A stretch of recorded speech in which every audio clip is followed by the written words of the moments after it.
Welcome to the Explainer.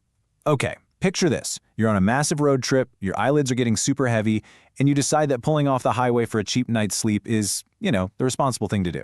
But, as we're going to see from our source material today, pulling into an isolated roadside motel might literally be the most dangerous decision you ever make. All right, let's dive right in. Staying at a creepy motel is perhaps how to do a speed run of meeting dangerous people. I absolutely love this quote from one of our survivors because it perfectly captures the terrifying reality we're unpacking today. We're breaking down 3 chilling, totally true stories of late-night motel stays that just spiraled into absolute nightmares, and by looking at the facts, we're going to uncover exactly why these seemingly convenient little rest stops act like magnets for the kind of people you absolutely do not want to meet in the dark. Have you ever pushed yourself to drive just a little too far into the night? Seriously, put yourself in their shoes for a second. You're completely exhausted, the road is pitch black, and then, boom, that glowing neon vacancy sign up ahead looks like an absolute safe haven. You aren't looking for luxury, right? You just want a bed and a locked door. But here's the real question. Is that door actually keeping you safe, or is it trapping you inside? Part 1. The Motel Trap. Let's look at the exposed architecture. It turns out, the very architecture of these roadside stops makes you uniquely vulnerable. Just think about the fundamental design difference between a standard hotel and a motel. At a hotel, you've got layers of security, right? Brightly lit interior lobbies, staff on duty, elevators, interior hallways, the whole shebang. But motels, they are completely bare bones. To save a buck, their layout dictates that your front door and your front window face directly out into an open, totally unsecured parking lot. Your threshold is completely exposed to literally anyone who wanders off the street, and in our first story, that missing barrier becomes a huge problem. Part 2. The Unhinged Voice Actor. Okay, so a solo driver heading down to Tennessee pulls off the highway, totally exhausted, and checks into a dirt-cheap motel at 1 a.m. Now, notice how wildly fast the dread escalates here. By 1:20 a.m., he hears what sounds like a couple fighting through the paper-thin walls. One voice is this deep, angry growl, and the other is a softer, higher-pitched tone. But at 1:30 a.m., a horrifying realization hits him. The timing of the argument is just too perfect.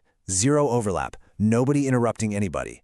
He suddenly realizes he's not listening to a couple fighting, he's listening to one single deeply disturbed man doing both a deep voice and a fake female voice, having a full-blown, aggressive argument with himself. And then the tension truly peaks. The bizarre argument just completely stops. Dead silence. Next, a fist slowly knocks on the shared wall right beside the driver's bed. And then, this absolutely terrifying phrase is spoken straight through the drywall. "I hear you in there." The driver immediately mutes his TV. Then, he hears the unmistakable rattle of the door outside opening, followed by heavy footsteps thudding down the exterior balcony, heading straight for his room. The driver carefully peeks through a tiny crack in his window blinds, only to find the man's face pressed right up against the glass, staring dead back at him.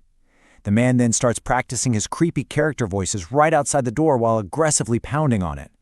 The terrified driver calls the front desk immediately and, thankfully, gets moved to a totally different room downstairs. But the nightmare wasn't over. Exhausted, he tries to sleep, only to see a shadow glide past his new window. He checks the blinds again, and yep, there is the exact same unhinged man. Completely silent now, just creepily pacing back and forth, staring directly into his new room. He packed up at sunrise and got out of there. Part 3. The Coordinated Stalkers. A seemingly innocent mistake. Around 8 p.m., a family of 5 women driving back to Texas decides to call it a night at a motel. But look at this fatal error right here. While they're standing in the lobby, the grandma calls out to ask where to go, and one of the sisters shouts their room number out loud. Not once, but twice. Standing right there in the lobby is a strange guy in a black knitted sweater. The college freshman of the family makes eye contact with him and immediately gets a really bad vibe. Because right after the sister shouts the room number that second time, sweater guy immediately whips out his phone and starts frantically whispering to someone on the other end. That single mistake of broadcasting their location seemed to summon a total of 3 men. Later that night, the stepmom cracks her door to put out some trash and finds a man standing completely silently against the wall, just staring at her. He then calmly strolls into the empty room directly separating the family's 2 rooms. As the family starts panic packing to flee to their car, the sweater guy from the lobby suddenly emerges. Then, a second man is spotted actively trying to break into cars out in the parking lot. As soon as he spots the women, he signals, and a third man appears out of the shadows. All three of them begin slowly walking toward the family's vehicle. In the sheer panic of their escape, they sped off into the night with absolutely zero plan. They drove for hours until 3 a.m. when they finally found another motel. The source specifically notes that this new spot was totally infested with roaches. But honestly, the women gladly accepted sleeping with bugs over sticking around to find out what a coordinated group of 3 men had planned for them in those isolated rooms. Just a completely wild escape. Part 4. The Midnight Staring Contest. A couple is 11 hours into a brutal drive down to Florida. They pull into this completely dead motel parking lot, check in, but when the boyfriend goes back out to the car for a phone charger past 1 a.m., his heart nearly stops. There's a massive man in a trench coat trying to open their room door. When confronted, the stranger deflects with this eerily soft, obviously fake excuse. "Oh, I'm staying upstairs, just going for a stroll." The boyfriend ducks inside and locks the door, but he doesn't hear any footsteps walking away. Terrified, he literally crawls on his hands and knees over to the window so he won't be seen, and delicately nudges the curtain. The trenchcoat guy hasn't left. He's standing completely motionless, just dead staring at their motel door. The boyfriend lays on the floor watching this for 10 agonizing minutes. It was literally like a 10-minute staring contest with a piece of wood.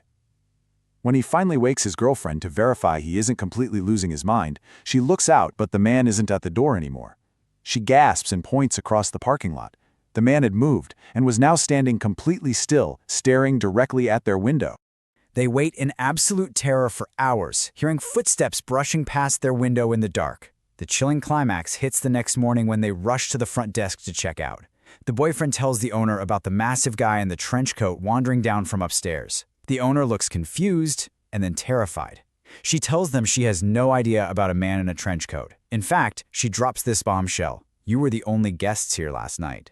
Meaning this stalker wasn't a guest taking a stroll at all. He had wandered right off the dark highway and straight to their door.